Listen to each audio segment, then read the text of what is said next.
Olá!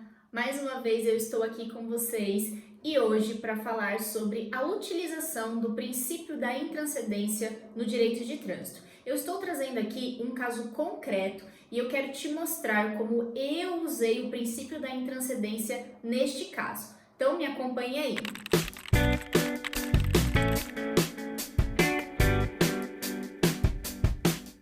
Então, o caso é o seguinte: o meu cliente, ele é proprietário de uma empresa e possui um veículo registrado em seu nome. O veículo dele é um caminhão. Porém, o meu cliente tem CNH categoria B, enquanto para dirigir o caminhão é exigido a categoria E. Então, o que ele faz para transportar suas mercadorias? Ele contrata motoristas profissionais, né, de categoria aí para cima de C e faz o transporte, e dirige o veículo no lugar dele. Então, recapitulando, ele é dono de uma empresa, possui um veículo registrado em seu nome, né, não está registrado no nome da empresa, mas não tem habilitação da categoria exigida para essa classe de veículo.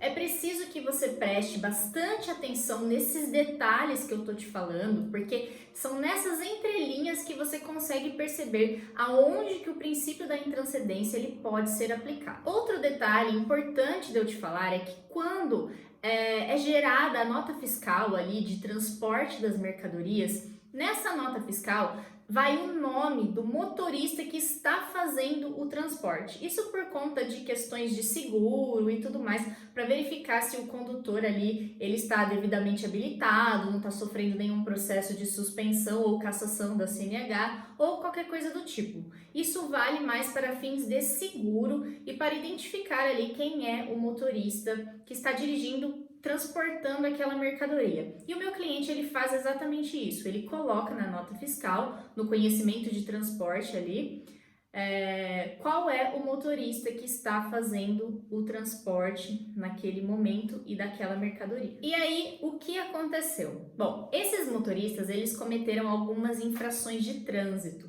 e adivinha só o que aconteceu? O meu cliente, proprietário do veículo, não recebeu a notificação da autuação, que é aquela notificação que dá a oportunidade do proprietário do veículo proceder com a devida indicação do condutor infrator, ou seja, ele vai identificar ali naquele momento quem foi o condutor infrator que cometeu essas infrações. Porém, como ele não recebeu essa notificação, ele não teve oportunidade de fazer isso. E aí, por força do parágrafo 7º do artigo 257 do CTB, ele teve contra a sua CNH, né, impostas os pontos dessas penalidades, aliás, imposto, né, os pontos dessas penalidades. E aí, isso fez com que ele somasse mais de 19 pontos no período de 12 meses e tivesse instaurado um processo de suspensão do direito de dirigir por força do artigo 261, inciso 1º do CTB. Perceberam a situação do meu cliente? E é aí que eu te pergunto, aonde que neste caso todo que eu relatei aqui para vocês, entra o princípio da intranscendência? Este é o caso e você tem que analisar aonde que nós vamos usar o princípio da intranscendência. Primeira coisa que eu preciso te falar, o artigo 257 do CTB, quando ele dividiu ali a responsabilidade pelas infrações de trânsito, ele quis identificar e punir o real condutor infrator, evitando assim que o proprietário do veículo sofresse penas desnecessárias. E neste caso, o meu cliente, proprietário do veículo, está sofrendo um processo de suspensão, sendo que ele não tem nada a ver com o cometimento dessas infrações. Na verdade, ele simplesmente teve aí o seu direito de defesa cerceado por não ter recebido as notificações e, por conta disso, não conseguiu proceder com a correta identificação do condutor infrator. E aí, agindo assim, os órgãos de trânsito, eles deixam de observar a finalidade da norma, que é essa questão da divisão das responsabilidades, e violam, neste momento, o princípio da intranscendência. Eu não quero adentrar aqui ao fato de que ele não foi notificado, que não recebeu as notificações e aí por conta disso teve violado o direito ao contraditório e à ampla defesa. Não vou entrar nessa questão, a gente só está...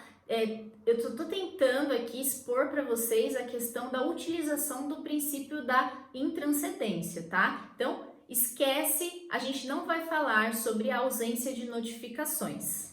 E o princípio da intranscendência está previsto no artigo 5º, inciso 45 da Constituição Federal. Ele também é denominado princípio da pessoalidade ou ainda da personalidade da pena e preconiza que somente o condenado e mais ninguém poderá responder pelo fato praticado, pois a pena não pode passar da pessoa do condenado. Normalmente, esse princípio ele é usado no direito penal, mas aqui no nosso caso ele é perfeitamente cabível, porque a gente já viu que o meu cliente, que é o proprietário do veículo, identifica os condutores nas notas fiscais. Isso quer dizer que fica mais do que comprovado que naquele dia, naquele horário, naquela infração que supostamente aconteceu, o condutor não era ele, inclusive pelo fato de que ele não tem habilitação na categoria exigida para conduzir aquele caminhão. Então percebam que ele está sofrendo uma pena que na verdade não é dele, que há violação do princípio da intranscendência, porque a pessoa que deveria estar sendo punida é o condutor daquele caminhão que cometeu a infração enquanto dirigia o veículo. É muito importante essa questão também, porque se fosse multas de responsabilidade do proprietário, aí sim ele teria que ter os pontos recaídos sobre a CNH dele. Porém, nós estamos diante de infrações que aconteceram enquanto o veículo estava sendo conduzido. E sim, há violação do princípio da intranscendência, ele está sofrendo em lugar de outra pessoa. E isso não pode acontecer em hipótese nenhuma. Inclusive, eu trouxe aqui alguns julgados para vocês que falam justamente isso, encaixando o uso do princípio da intranscendência no direito de trânsito. Assim, diante de tudo que eu falei aqui para vocês, não é possível que o meu cliente, proprietário do veículo, sofra com essas penalidades, porque, como eu falei, está mais do que comprovado que não era ele quem dirigia o veículo quando do cometimento dessas infrações. E aí, por força, do parágrafo 7º do artigo 257, e do princípio da intranscendência, ele não pode ter recaído sobre o direito dele de dirigir a penalidade de suspensão por somatória de pontos por infrações que não foi ele que cometeu. Bom, e esse foi aqui o meu vídeo sobre o princípio da intranscendência e como eu uso ele nos meus casos aí e no direito de trânsito de uma maneira geral. É lógico que é preciso que seja feita uma análise do caso concreto para que você possa efetivamente aí saber aonde que você vai usar este princípio da intranscendência. Percebe que existem inúmeros fatores aí que vão influenciar nessa questão, tá? Principalmente a questão de que os condutores eram identificados nas notas fiscais do transporte das mercadorias, tá?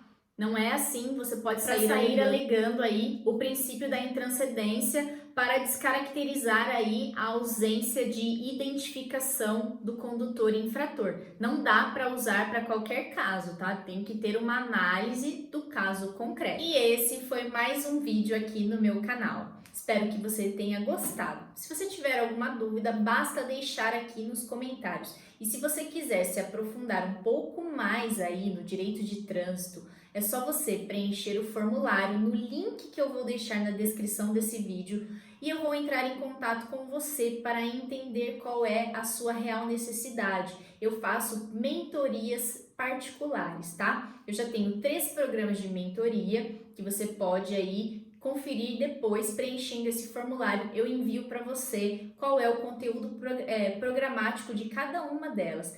Uma delas eu falo sobre a suspensão do direito de dirigir, cassação, a segunda, é cassação da CNH e da permissão para dirigir. E o terceiro programa que eu tenho é sobre as multas de trânsito de uma maneira geral, o processo administrativo das multas de trânsito, tá?